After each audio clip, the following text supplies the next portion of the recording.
excited to deliver this exclusive bonus episode with someone who has become a friend over my entrepreneurial career through cold networking. So everyone out there, please do take those chances.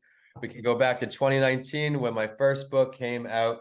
I reached out to Dana Arschin, who was over at Fox at the time, expressing my interest in trying to get involved, doing a Fox interview. And now, several years later, here we are talking about her new role, how she got there, and all about her poppy, who I've been seeing her on social media constantly, raising awareness for his history, raising awareness for him. And I thought it would be great to reconnect with her, bring her on to my shows this time. So Dana, it's great to see you, and thank you for taking the time to come on. Vincent, thank you so much. And I was just telling you before we started recording that it's so cool to finally see you in this kind of face-to-face way. I feel like we've been Instagram private messaging buddies for a really long time. So it's really nice. And I'm really grateful whenever anyone takes an interest in my story. So thank you for the opportunity. Of course, I'm looking forward to hearing all about it. I mean, I've seen some of it. Like you said, we've been on social media since we've met, quote unquote, met. She was over at Fox New York. I grew up in New York. I always had my ambitions of doing my first interview with Fox. Eventually it did come, but down here in Tampa, I did my exclusive with Fox, but that was a little while ago. But today, this interview is not about me. It is all things Dana. So Dana, let's first start out. We met when you were at Fox. I would love to hear all about this transition, but first, I have a great message from our partners, Tampa Counseling and Wellness. Are you constantly exhausted and overwhelmed? Do you struggle with your confidence or self-esteem? Are you ready to live a life with more passion, courage, and excitement? At Tampa Counseling and Wellness, we want to be there for you every step of the way. While we understand that change may be difficult, we have a proven track record of helping our clients live a more joyous and meaningful life. Whether you are looking to overcome some current life challenges or you are looking to do some deeper healing, we are here to help you. Our compassionate approach to therapy is rooted in building your confidence and insight while helping you gain mastery of your life. If you would like to learn more about our services or you would like to schedule a free consultation with one of our clinicians, please visit us at www.tampacounselingandwellness.com or simply call or text us at 813-520-2807. We look forward to growing with you, Tampa Counseling and Wellness, where it is okay to not be okay. Yeah, so at Fox, where I spent the past nearly 6 years, I was a general assignment reporter, and I got to fill in at the anchor desk a bunch of times too. And I generally was out in the field every single day, covering anything and everything you could think of about what's going on the streets of New York and the tri-state area. And then I also started a Holocaust series while I was there. The reason for that inspiration is my poppy, my maternal grandfather, who's about to turn 101. And he survived the Auschwitz Concentration Camp, more than 2 years of forced labor there. And both of his parents and 5 of his siblings were murdered. So I always felt like it was my obligation to keep his story alive, more so as I got older and really started to better understand the Holocaust. And as I started to really dive deep in research and learn about my family history. So in 2017, I approached my boss at Fox and said that I wanted to go on a trip called March of the Living in Poland. And it's basically a 9-day trip, and you visit all different concentration camps, extermination camps, mass grave sites, and you learn about what exactly took place specifically in Poland during the Holocaust, and all the camps that often don't even get recognition because they didn't have any survivors really to tell their stories. So Fox was really enthusiastic. I went in April of 2018 to Poland, and I brought my own camera, and I documented my entire journey, and I produced 3 short films for Fox when I got back. It was definitely a huge team effort. Once I was back, I had an incredible editor. I had some amazing colleagues who helped approve my scripts and gave me some really great feedback.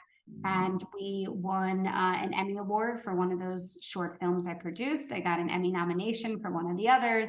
And since then, I've gotten a lot of recognition and a few Emmy nominations for my Holocaust stories. So I know I'm rambling. Should I keep going about the transition? Any questions in between? Well, I'm going to stop here and just say, let's plug this information. I'm going to ask you for the links to be sent to me after the show so I can put them in the description, but where can everybody find these online?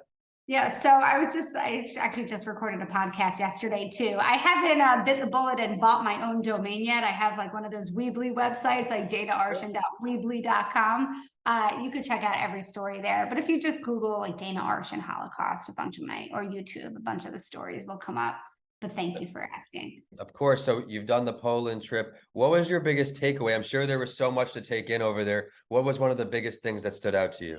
Everyone was like bawling the entire trip. And I am a very emotional person, did not cry the entire time until I got to, there were 2 days that I cried. I can't remember which came first, but it was the very, very end of the trip. One, when I was sitting on the train tracks in Auschwitz, I just like needed a moment to catch my breath and take it all in. Yeah. And I just started imagining the train, the cattle cars with hundreds of prisoners packed into each one, just coming into the camp, my poppy stepping off, my ancestors being sent to the gas chambers. And it was just a wave of emotions that I could not control. And I just remember sitting and weeping by myself on the train tracks. And I feel like I really needed that to happen. And then I wasn't even a parent then, but I had gone to a mass grave site for children who were murdered in Poland. And at that site, the person leading my tour read a letter that a family had written for their child before the parents were taken away and killed. And that just really got me. And especially now that I'm a parent, I think about that all the time and all the sacrifices that so many parents had to make during the Holocaust.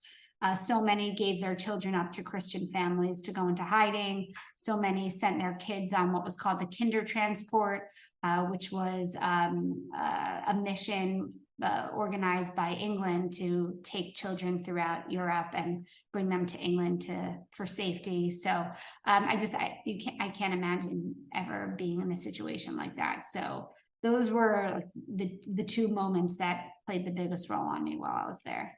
I can't even imagine it either, just how people can be cruel enough to make something like this happen. But you are bringing some light to a terrible situation. You're honoring those who have fallen. You're honoring your poppy. You mentioned he's turning 101, 102, you said. Let's talk more about him. Yeah, so I don't know when the podcast will be published, but he turns 101 on March 8th. And he is just a force. My poppy is amazing. He is completely with it mentally and physically. It's harder to understand his speech as he gets older. I think that's pretty fair for a 101-year-old. But he's just incredible. And as he gets older, and I guess as he starts to feel his mortality, even though he seems immortal to me, he's been speaking more and more. And Tampa's been an amazing place for him where he lives now. And I know you live right by him. There aren't many there. I think he's actually like the only survivor in his area. I think maybe we heard of one other. So he's getting a lot of attention down there, which is really nice because here in New York, we have a larger survivor community. But my poppy is an incredibly brave man. He survived in because of luck, but also because of wit and decisions he made to keep his mouth shut and work, where it was so easy to just get up and try to defy the Nazis or try to escape. But he always felt like if he had any chance of survival, it was to just do what he was told. He lost both of his parents and 5 of his siblings, as I mentioned earlier. His youngest sibling was a 7-year-old boy named Aaron. And my daughter's Hebrew name is named after him. Her Hebrew name is Arona. And turns out they actually share a birthday. Completely, I don't know if it's coincidental or fate or what, but to me, that is a sign that he's living on through her. My other daughter, Harlow, she was born on Holocaust Remembrance Day this past April 28th. So I feel like every sign has been pointing that this is the work I should be doing. But I could go on and on. My poppy has an incredible story of survival. I think it might not just be coincidence, has to be a little bit of fate there for those significant moments. So, Yeah. well, again, I'm sure there are so many so appreciative of what you're doing because you're shedding light on something and honoring so many, not just your poppy, honoring all the survivors. You did the Poland trip. Did you do another trip? Do you have another trip planned? So I did the Poland trip, and then I knew I was kind of going to start a family, so I felt like that was going to be my last chance to go before I did that. And I guess I'll tell you first, I don't have any other big trips planned at the moment, but I did go and MC a gala for that organization, March of the Living, down in Florida. Just a few weeks ago, and that was really special to reconnect with so many people that I went on the trip with. So I started this series at Fox. I didn't want to do anything else, but in the news world, how can you just be the Holocaust reporter? So I created this position on my own. I wanted to be a storyteller. I thought it was a little more personal than reporter, than journalist, and every survivor has an incredible story to tell. And I basically pitched myself to a few different museums, but this one was really the best fit for me because my museum, HMTC, it stands for Holocaust Memorial and Tolerance Center of Nassau County, because it's a small museum, they needed me more because they didn't have a whole PR team or a journalist. And they were really innovative, right? They were willing to take a chance on this completely new role. And it has been amazing. I've interviewed 16 survivors just in September. Just for anyone listening, it's March 3rd right now. So I am also putting together long form pieces on my survivors, the same type of stories that we're airing on Fox, but instead just posting them all over social media. And I do these quick clips. I know you follow and you see them, like 30-second clips of the survivors I interview, and those are getting sometimes up to 100,000 views. So it's very rewarding to me that people want to hear these stories, that my following since leaving the TV world is growing significantly. So yeah, it's my number one mission is to keep survivor stories alive. Number two is to put this museum on the map because HMTC is doing amazing things. We educated 50,000 people last year through Zoom, through bringing survivors to schools, bringing schools to our center. So it's just been incredible. It's great to see something you're so passionate about take off, and I think your passion is going to keep propelling you forward, keep driving you forward. For everybody who has not heard of the gala like myself, let's talk a little bit more about that gala. So I mean, a lot of organizations kind of have their fundraising gala, but March of the Living takes about 10,000 people or so to Poland annually. And it's a huge undertaking, and just organizing a trip for that many people, getting them to every camp and transportation. And then the big march is an actual march where all of us come together on Holocaust Remembrance Day in the spring. And we walk through Auschwitz, from Auschwitz I to Auschwitz II, which is the subcamp known as Birkenau, where more than 1 million men, women, and children were murdered. So the gala was really great. I got to just meet a lot of very interesting people, and it was to raise money for that organization. I love it. Well, I love the ambition, love the fire you have into this. I can't wait to keep following you on all these networks. Can't wait to put this out. And I think the perfect date for this first video to be released should be March 8th. Then I'll make sure this YouTube video gets edited and ready to go for March 8th for you. But before I ask for you for your social and all your websites, once again, what's next from you? What can everybody expect? Yes, so I just finished editing my next big story on this incredible Holocaust survivor named Leo Ullman. I'm having some issues with my final cut at the moment. If anyone has issues, please, or is an expert, please reach out to me. It's basically my final cut went corrupt, and I'm just trying to make a few small edits. But once that's done, I'm going to be blasting that story. It's 9 minutes, and it's about a little boy who was in hiding during the war in Amsterdam, the same city where Anne Frank was hiding with her family. He survived. His parents gave him up to a Christian family, and they very bravely and selflessly raised him and loved him as if he was their own. And his story is amazing. He winds up actually reconnecting with his parents, and they all survived the war. He's now an incredibly successful entrepreneur. He's 83 years old, and he went to Harvard, and he got his JD MBA. I mean, this is just an incredible success story. So Leo Ullman, please watch. And then check me out on my Instagram and Facebook, Twitter. That's where I'm always posting everything. My name is just Dana Arschin, Arschin,